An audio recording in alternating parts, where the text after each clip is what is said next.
আজ যেহেতু বছরের শেষ দিন, তাই খাওয়া দাওয়া তো বেশ জমেই হবে। বাবা এখানে ২ রকমের মাংস এনেছে। তো আমি আবার একটু আলাদা করে এখানে পকোড়া বানানোর জন্য মাংসটা নিয়ে নিয়েছি।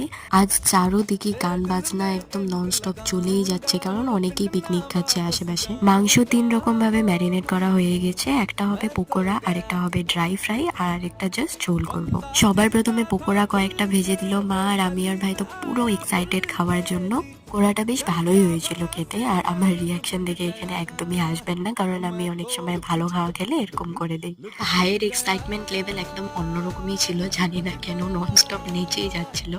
আর এদিকে বাবা এসে পড়লো হেল্প করতে অল্প।